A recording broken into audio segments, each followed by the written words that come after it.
안녕하세요. 저는 이제 마흔이 코앞인 남자입니다. 저는 몇 년 전 결혼을 했다가 크게 실패를 했었는데요. 그때는 저를 속인 사람들이 너무 밉고 거기에 속아 넘어간 제 자신이 너무 한심스러웠습니다. 하지만 이제 시간이 지나고 생각을 해보니까 제 탓을 할 게 하나도 없더라고요. 괜히 그런 사람들 때문에 한동안 사람들도 못 믿고 혼자 자책을 하고 있던 그 시간들이 너무 아깝다는 생각에 여러분들은 저처럼 자책하느라 그동안의 시간을 헛되이 보내지 마시라고 사연을 써봅니다. 저는 5년 전 노총각이라는 타이틀을 달고서 여기저기 맞선을 보러 다녔어요. 다행히 돈을 꽤나 잘 버는 편이라 결혼업체에 가면 높은 등급을 받을 수가 있었습니다. 하지만 아무리 돈이 많다고 해도 마흔이 가까워질수록 좋은 인연을 찾기란 하늘의 별 따기였어요. 그렇게 맞선만 보기를 수십 차례였습니다. 처음 아내를 만난 것도 맞선 장소였어요. 하지만 특이한 점은 아내가 맞선 상대는 아니었다는 거였죠. 이상하게 저와 매칭되시는 분들은 저와 취미가 맞지 않거나 외모가 제 스타일이 아니었어요. 외모가 제 스타일이셔서 이야기를 하다 보면 서로 관심사가 공통된 부분이 없으니 대화가 몇 번 이어지지도 않았고, 외모가 제 스타일이 아니면 저도 딱히 잘해보고 싶다는 생각이 안 들더라고요. 그런데 그날은 유독 그분이랑 대화 코드도 안 맞고 모든 게 마음에 들지 않았었습니다. 이야기를 하는데 자기가 관심 없는 이야기라며 제 말을 툭툭 끊어버리고, 심지어 대놓고 얼마나 버시냐면서 물어보셨었죠. 그분도 나름 전문직이셔서 자기만의 프라이드가 상당히 강하시더라고요. 그러다 보니 어떻게든 손해보는 장사를 하지 않으려고 하셨습니다. 아무리 연애를 건너뛰고 결혼부터 생각하는 맞선 자리라곤 하지만 그래도 대놓고 결혼을 하나의 장사처럼 취급하시는 분이랑은 저도 더는 이야기가 하기 싫었습니다. 그래서 저도 모르게 할 말이 없어서 말도 제대로 안 하니까 그 여자분도 자존심이 상했었는지 더는 할 이야기가 없을 것 같다면서 자리에 앉은 지 30분도 채 지나지 않아서 일어나시더라고요.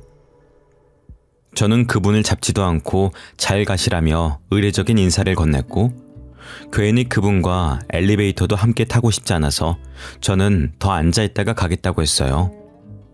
먼저 그 여자를 보내고 혼자 그 넓은 테이블에 앉아있는데 매니저가 저에게로 오더라고요. 그러고서는 서비스라면서 작은 디저트를 내놓았습니다. 여기 서비스예요. 편하게 이용하시고 다음에도 또 저희 매장 이용해주세요. 아니, 커피 2잔 시켰는데 무슨 서비스예요? 아, 새로운 디저트라서요. 랜덤으로 각 테이블에 신메뉴 서비스 드리고 있어요. 그리고 주위 테이블을 둘러보니 그 말은 진짜인지 각 테이블에 조그만 디저트가 하나씩 있더라고요. 괜히 머쓱해져서 감사하다는 말을 하고 혼자 디저트를 뒤적거리다가 결국에는 안 먹고 나왔습니다. 계산을 하려는데 디저트를 건넨 매니저가 먼저 말을 걸더라고요. 손님, 저희 매장 자주 이용하시죠? 그런데 그동안 쿠폰을 안 찍으셨더라고요. 이러면 안 되긴 하는데 여기 제가 기억나는 횟수만 일단 도장 찍어놨어요. 그러면서 저에게 도장이 가득 채워진 쿠폰을 여러 개를 내미는 겁니다. 저는 당황스러워서 필요 없다고 거절하려는데 막무가내로 그걸 카드와 같이 제 손에 쥐어주더라고요. 얼떨결에 쿠폰을 받아서 다시 돌려주기도 못해서 그냥 감사하다고 하고 가게를 나왔습니다. 그리고 밖에 나와서 그냥 쿠폰을 버리려고 보는데 쿠폰의 앞면에 메시지와 번호가 적혀 있더라고요. 그 매니저는 자기 번호를 써놓고 연락달라는 문구를 적어놓고 저에게 그 쿠폰을 준 거였습니다. 처음엔 어처구니가 없어서 그냥 버려버릴까 했었는데 아무래도 남의 번호가 적힌 걸 그냥 아무데나 버리긴 꺼려져서 집에 가서 버려야겠다는 생각으로 일단은 집으로 돌아왔습니다. 그런데 집에 가서 보니 제 명함 지갑을 두고 왔더라고요. 제가 사업을 하는 사람이라 여기저기 명함을 드릴 일이 많아서 꼭 들고 다니는데 그때도 처음 인사를 하면서 명함을 드린다고 꺼내놓고는 깜빡하고 두고 온 것이었습니다. 제 명함이야 다시 파면 되지만 몇몇 거래를 안 한 거래처 명함들도 있어서 꼭 찾아야 했습니다. 그래서 급하게 가게로 전화를 걸어보니 바쁜지 몇 번을 걸어도 전화를 안 받더라고요. 그래서 다급한 마음에 저에게 번호를 준 직원에게 전화를 걸었고 그 매니저는 그 사이에 퇴근이라도 했는지 제 전화를 금방 받았습니다. 여보세요? 아까 가게 직원분 맞으시죠? 아, 안녕하세요. 이렇게 빨리 전화 주실 줄은 몰랐는데. 다른 게 아니라요. 혹시 가게에 명함 지갑 분실물 없었나요? 그게 저한테 중요한 거라 꼭 찾아야 되거든요. 글쎄요. 저도 손님 나가시고 바로 퇴근해버려서요. 가게는 전화 안 받던가요? 네, 바쁜지 몇 번을 걸어도 안 받더라고요. 어차피 저 아직 그 근처니까 제가 가서 확인해 드릴게요. 다행히 가게 소파에 끼어서 아무도 발견하지 못하고 있었던 제 명함 지갑은 되찾을 수가 있었고 한시름 마음이 놓이고 나니 그 직원에게 미안한 마음이 들기 시작하더라고요. 이미 퇴근까지 한 사람을 다시 출근하게 한 거나 마찬가지였으니까요. 미안한 마음에 사례라도 하겠다고 하니까 냉큼 밥을 사달라고 하시더라고요. 사례하겠다고 했으니까 그걸 싫다고 할 수도 없어서 약속을 잡았습니다. 그런데 매번 가게에서만 마주치다가 밖에서 작정하고 꾸민 모습을 보니 너무 예쁘더라고요. 왜 그동안 그렇게 예쁜 모습을 못 알아봤나 싶을 정도였습니다. 그날 대화를 하는데 정말 오랜만에 여자랑 웃으면서 이야기를 했어요. 저랑 관심사며 취미며 비슷하더라고요. 저는 활발하게 움직이는 걸 좋아하는 편이라 가지고 혼자 뭔가를 계속하는데 목공예도 배우고 직접 의자나 테이블 같은 걸 만드는 걸 참 좋아라 했습니다. 그런데 그분은 집 인테리어에 관심이 있어서 간단하게 붙이는 벽지도 직접 붙이고 조명이나 예쁜 소품들로 집을 꾸미시는 걸 좋아한다고 하시더라고요. 매번 업체에서 등급을 매겨 저랑 비슷한 수준의 여자를 소개해 주니까 늘 자기적인 만남에 저도 모르게 이것저것 재곤했었는데 그런 것 없이 만나서 이야기를 하니까 저도 편하게 시간을 보낼 수가 있었습니다. 그 후로 그분은 종종 연락이 왔고 결국엔 연인 사이로 발전했고 결혼까지 골인했습니다. 결혼 후 아내의 카페도 차려주고 처가댁도 이사를 시켜드렸습니다. 장모님이 혼자서 두 자매를 키우셨는데 작은 투룸 월세에서 살고 계시더라고요. 마침 제가 가진 아파트에 세입자들이 나간다고 하길래 장모님께 공짜로 살게 해드렸습니다. 제가 결혼을 하고 1년도 지나지 않아서 처제도 결혼을 했고 혼자 계신 장모님이 걱정이 돼서 명절이 아니어도 처가 식구들끼리 만나서 자주 시간을 보냈습니다. 그렇게 결혼을 하고 반년 동안은 정말 아무런 걱정도 갈등도 없이 행복한 나날이 이어졌죠. 그런데 처제가 어느 날 새벽에 저희 집으로 찾아오면서 그 평화로움도 깨져버렸습니다. 언니, 그 사람이 도박에 빠져서 집도 경매로 넘어가게 생겼어. 그게 무슨 말이야? 도박이라니. 언제부터? 번듯해 보이던 동서는 언제부터 도박에 빠졌는지 어느 순간부터 집에도 잘 안 들어오고 주말이면 친구들과 골프를 치러 가겠다고 나가놓고 담배와 술 냄새를 풀풀 풍기면서 들어왔대요. 원래 동서는 술도 잘 안 마시고 담배도 안 피우던 사람이라 처제도 이상하다고 생각을 해서 추궁을 해봤는데 끝까지 아무런 일도 아니라고 했었다는 겁니다. 그래서 처제도 이제 어떻게 된 일인가 고민하고 있었는데 순식간에 집에 빨간 딱지가 붙었다고 합니다. 알고 보니 이미 두 사람이 결혼할 때쯤부터 도박에 손을 대기 시작했고 멀쩡하게 번 돈을 죄다 도박에 쓰면서 결혼 후 생활비부터는 다 마이너스였어요. 처제는 아무것도 모르다가 가압류까지 당하고 나서야 사실을 알게 된 거였고요. 그때가 결혼한 지 1년도 지나지 않았을 때였습니다. 처제는 백방으로 돈을 찾아다니기 위해서 돈도 벌고 여기저기 돈을 빌려댔지만 그걸로는 턱도 없었습니다. 그나마 돈이 있던 저는 갚아주면 또 똑같은 일이 반복될 거라며 처제가 다른 사람에게 돈을 빌리는 것까지 막아섰으니 저에겐 빌려달라고는 안 하더라고요. 저는 괜히 집에 가면 마음만 안 좋을 것 같아서 처제더러 저희 집에서 잠시 같이 지내자고 했습니다. 처음엔 민폐를 부린다며 거절을 했었지만 하루는 집에 다녀오더니 이혼하겠다고 선언하더라고요. 나 이혼할 거야. 이미 같이 살고 있지도 않지만 같이 사는 건 더 못하겠어. 무슨 일인데 이제 도박은 안 하는 거 아니야? 너한테 그렇게 심하게 걸려놓고 이서방은 아직도 정신을 못 차렸대? 이제는 아예 집에서 도박판을 벌리고 있더라고. 빨간 닭지 정도면 다행이지. 아예 집이고 뭐고 싹 다 날아가게 생겼어. 집에서까지 도박을 한다고? 차라리 경찰에 부르지 그랬어. 경찰 불러도 그때뿐이죠. 어차피 금방 다시 나오면 똑같을 거 해봤자 뭐해요. 그 이후로 처제는 아예 저희 집에서 살았고 동서는 그런 처제를 찾지도 않았습니다. 결국에는 처제도 더는 상황이 나아질 것 같지 않다며 결혼한 지 딱 1년 만에 이혼을 했습니다. 하지만 장모님이 아시면 말도 없이 이혼했다면서 혼날까봐 이혼 사실을 숨기고 그 후로는 저희 집에서 지냈습니다. 장모님이 이혼한 걸 모르시니 처가로 들어가라고 할 수도 없는 노릇이었으니까요. 그래도 처제와 사이도 좋은 편이어서 셋이서 친구처럼 지냈습니다. 그런데 문제는 처제와 사이가 가까워져도 너무 가까워진 게 문제였습니다.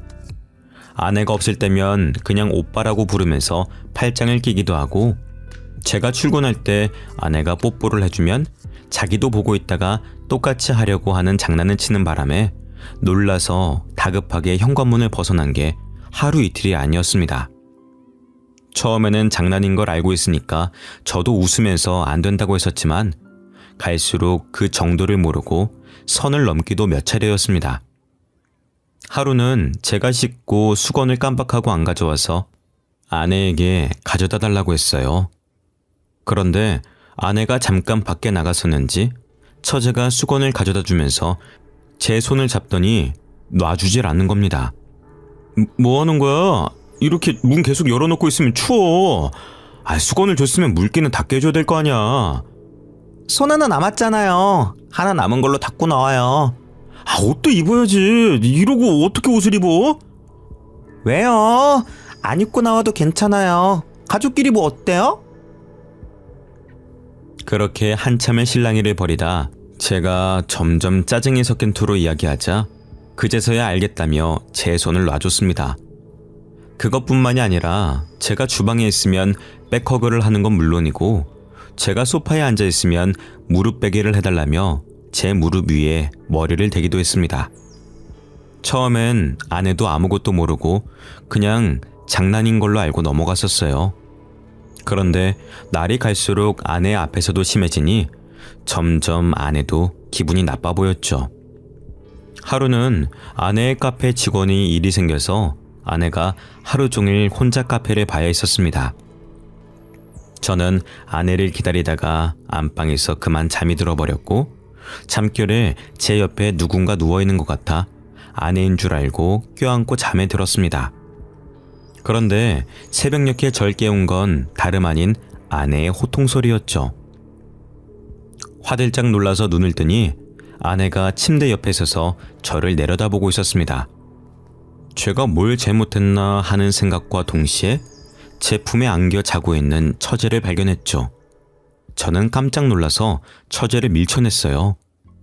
제가 밀어내니 처제도 그제서야 잠에서 깨더라고요. 언니, 아직 해도 안 떴는데 왜 소리를 질러? 여보, 이거 오해인 거 알지? 처제가 왜 우리 안방에 들어와 있는지 모르겠는데 진짜로 아무 일 없었어. 지금 이렇게 옷도 다 입고 잠들었는데 무슨 일이 있었겠어? 지금 무슨 일이 있었는지 없었는지가 중요해? 지금 이 꼬락서니를 보고 아무런 생각이 없게 생겼어? 언니, 왜 그렇게 예민하게 반응해? 그냥 자자. 이러는 거 보기 싫었으면 일찍 들어오던가. 처제는 당황스럽지도 않은지 뻔뻔하게 아내의 신경을 긁어댔습니다. 뭐 별일도 아닌 걸로 화를 내내는 듯 이야기를 하더라고요. 뭐가 별일이 아니야? 엄연히 너희 형부야. 너 이런 식으로 할 거면 그냥 집으로 가. 내가 엄마한테 다 말할 거야. 고생하다 겨우 집에 왔는데 꼴이 이게 뭐야? 아내는 카페 마감할 때쯤 술에 취한 진상 손님들이 카페에서 시비가 붙는 바람에 결국엔 경찰까지 부르고 가게 정리까지 하고 오느라 늦은 거였는데, 그렇게 고생을 하고 왔더니 저와 처제가 나란히 안방 침대에 누워서 자고 있었으니 당연히 화가 날 만했습니다. 아무리 가족이어도 지켜야 할 선은 있으니까요. 처제는 처제방 따로 줬잖아. 그런데 왜 여기까지 와서 잔 거야? 내 방 매트리스는 싸구려란 말이야. 여기 침대가 훨씬 푹신하고 넓잖아. 언니도 없는데 내가 누워있을 수도 있지. 내가 객식구라고 차별하는 거야?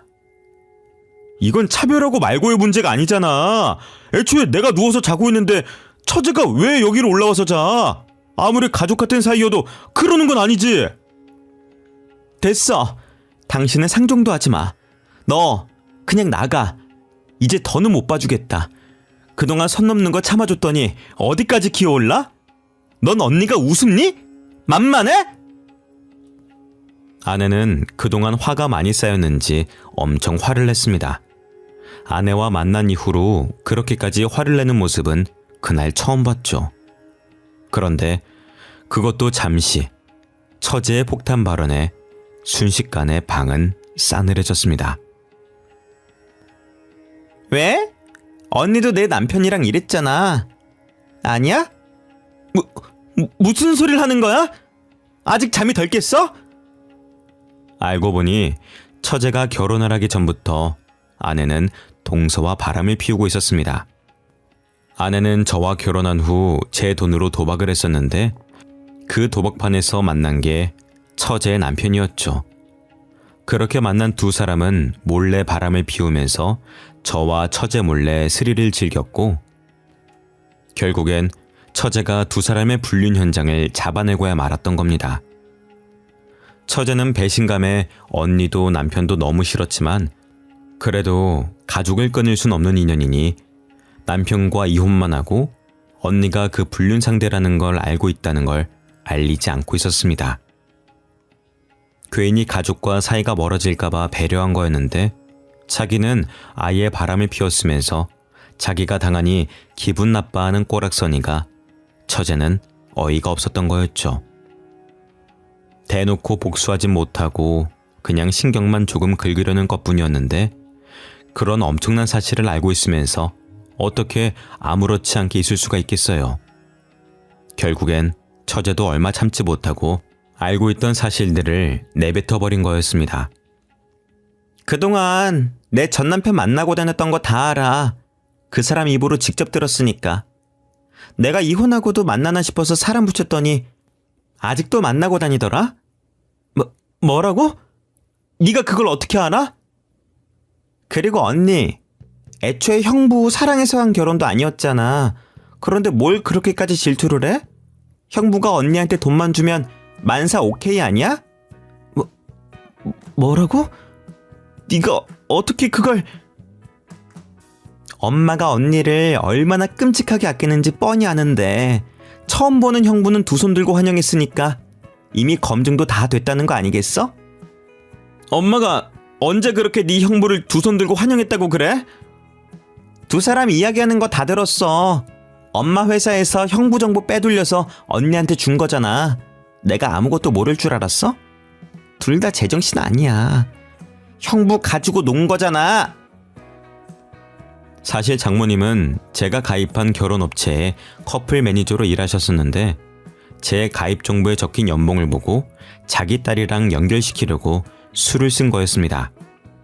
그래서 유난히 저랑 안 맞는 여성분을 골라서 제 맞선에 내보내고, 장소는 자기 딸이 일하는 호텔 카페로 잡은 거였죠.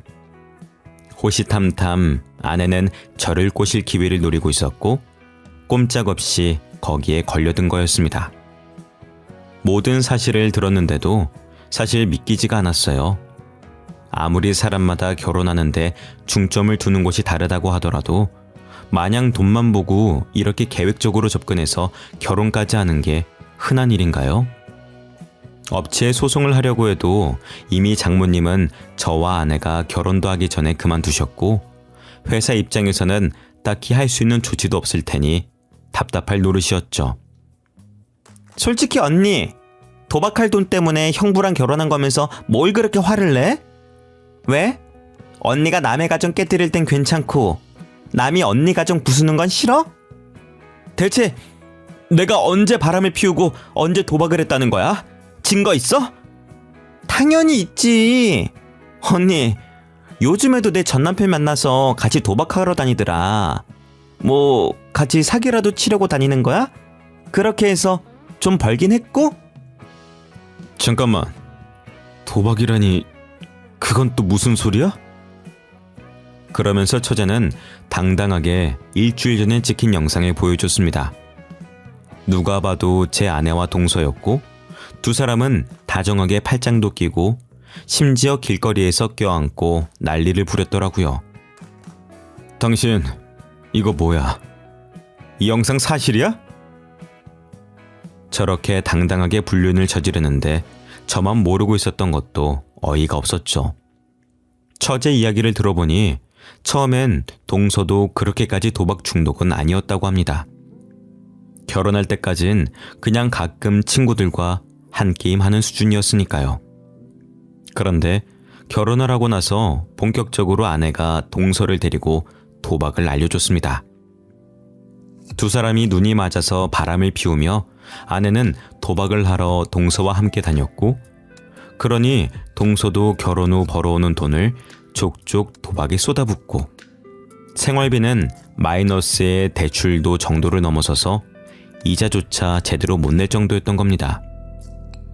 아내는 제가 주는 돈이 한계가 있으니 매번 조금씩 동서에게 빌렸었고, 동서도 돈이 급해지니 아내에게 빌린 돈을 갚으라고 했었지만 아내는 돈이 없다면서 배째라는 식으로 돈도 안 갚은 거였습니다.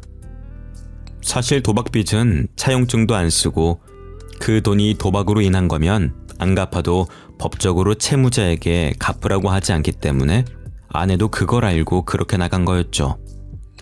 동서는 뭣도 모르고 자기 혼자서만 뒤집어쓰게 생겼으니 화가 난 겁니다.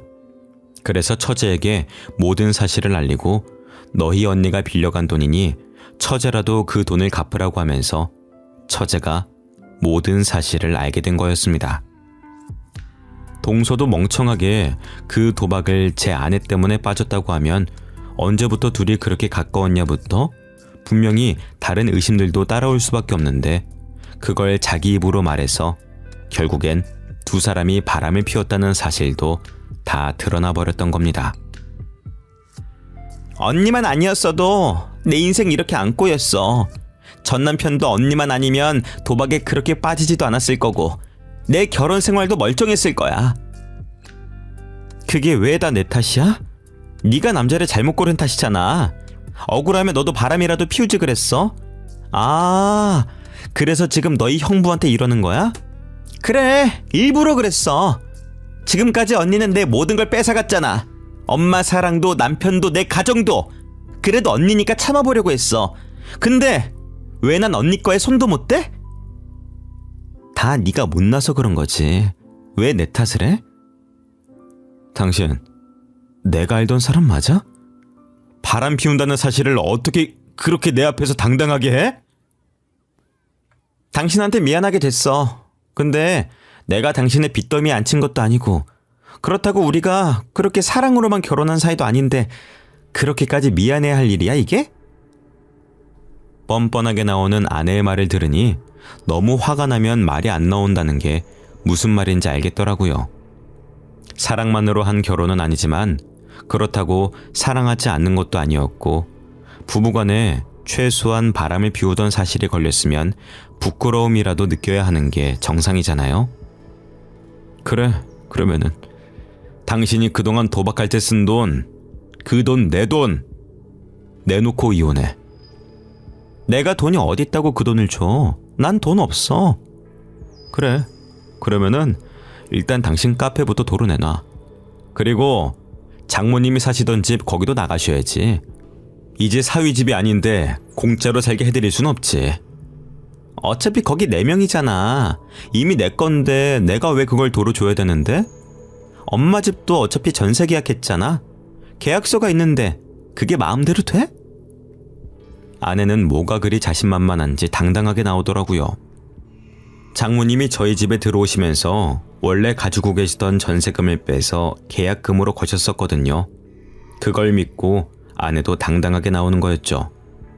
그 이후로 여러 방법을 알아봤지만 그냥 전세 기간이 끝날 때까지 기다리는 게 가장 깔끔한 방법이더라고요. 중간에 제가 내쫓아낼 방법도 없었고요. 결국 찜찜한 채로 손해를 보고 있어야 된다는 거였죠. 일단 이혼이라도 하자는 생각으로 서류를 접수했었는데 처제가 찾아왔습니다. 형부, 이혼하지 말고 위자료 소송을 해요. 위자료는 무슨 위자료요? 상간남 위자료 소송이요. 두 사람 뻔뻔하게 아직까지 만나고 있어요. 몰랐죠? 처제의 이야기를 들어보니 상간남 위자료 소송을 몇 번이고 할 수 있더라고요. 위자료를 내고도 계속 만나면 또 소송해서 또다시 받아내면 되니 그렇게라도 자기 복수를 대신해달라고 하더라고요. 처제의 이야기를 들어보니 처제가 왜 그렇게까지 복수를 하고 싶어 하는지도 알 것 같았습니다. 장모님은 어렸을 적부터 예쁘장한 언니한테만 투자하면서 좋은데 시집 보낼 거라며 처제한테는 신경도 안 쓰고 필요한 돈도 잘 안 줬다고 하더라고요. 아무래도 커플 매니저를 하시다 보니 좋은데 시집 보내시려고 이것저것 하신 것 같았습니다. 그런데 장모님이 아내만 예뻐하니 아내도 대놓고 처제를 무시했었고 처제는 그래도 가족이라는 생각에 꾹 참아왔었다고 해요. 그런데 결국엔 이 일이 터지고 나서도 장모님은 일을 왜 이렇게 크게 키우냐면서 처제에게 언니 결혼 생활까지 망치니 속 시원하냐면서 오히려 처제를 혼냈다는 겁니다. 그 이야기를 듣는데 어떻게 제정신이 아닌 사람들 속에서 버틴 건지 대단해 보일 정도였어요. 그래도 덕분에 아내와 이혼하지 않고 몇 번에 걸쳐서 상간남 소송을 걸었습니다. 그동안 개인회생 신청도 해서 빚도 많이 청산됐더라고요. 그래서 숨 쉴 틈 없이 위자료를 받아냈습니다. 학습 효과도 없는지 아니면 다시는 안 걸릴 거라고 생각하는지 몇 번을 소송을 해도 꼭 몰래 만나다가 다시 걸리더라고요. 동서도 참 그동안 그 여자한테 뜯긴 돈이 얼만데 아직도 만나고 있는 걸 보니 끼리끼리 잘 만났다 싶었습니다. 그렇게 몇 번에 걸쳐서 위자료를 뜯어내고 전세계약 기간의 만료가 다가오자 저도 이혼을 준비했습니다. 문제는 아내 명의의 상가가 문제였었죠. 다행히 건물 계약을 할 때 제 통장에서 이체를 했었고 그걸 증거로 상가가 제 돈이라는 걸 증명했습니다. 거기다 아내가 그동안 불륜을 저지른 것부터 도박을 했던 것까지 하나하나 따지고 보니 재산 분할은커녕 아내도 저에게 위자료를 줘야 되더라고요. 결국엔 아내는 저에게 있는 돈을 탈탈 털어서 위자료를 줘야 됐고 순식간에 아무것도 없이 길바닥에 나 앉아야만 했습니다. 그동안 아내는 카페 안에 있는 작은 휴게실에서 자고 먹고 생활했었나 보더라고요. 그런데 그것마저 빼앗겨버리니 자신만만하던 태도도 순식간에 180도 바뀌었습니다. 아무리 그래도 이건 아니지. 꼭 이렇게까지 해야 해? 뻔뻔한 것도 정도가 있어야지. 그동안 가게 안 뺏고 있어준 것만으로도 감사해야지. 간통죄 폐지만 아니었어도 콩밥이나 먹게 하는 건데. 그동안은 이혼도 안 하고 살았잖아. 그냥 이혼하지 말고 이대로 살자. 어? 누구 좋으라고 그래? 그동안 봐줬었는데 넌 왜 학습 능력이 없니? 내가 그 카페를 순순히 넘겨줄 줄 알았어? 멍청하긴. 다시는 보지 말자. 어? 카페마저 빼앗기면 더는 도박이 문제가 아니라 정말 먹고 사는 게 문제일 테니까요. 하지만 이제 그런 것도 제 알바가 아니니 제 바지가랑이를 붙잡고 늘어지는 아내를 밀어냈습니다. 처제는 이혼을 하고 난 후로도 종종 연락을 하긴 하는데 결국엔 둘 다 돈이 없으니 이제는 만나지도 않는다고 하더라고요. 참 그 이야기를 들으니 우습기 짝이 없었습니다. 만나면 안 될 사이일 땐 그렇게 만나대더니 결국엔 서로가 서로에게 빨대만 꽂으려고 했던 거죠. 동서도 아내가 카페는 안 뺏길 거라며 호언장담을 하는 말을 철석같이 믿고 있었다가 결국엔 다 빼앗기고 위자료까지 줘야 한다는 소리를 들으니 더는 빼먹을 것도 없다 싶어서 뒤도 안 돌아보고 그 관계를 정리했다더라고요.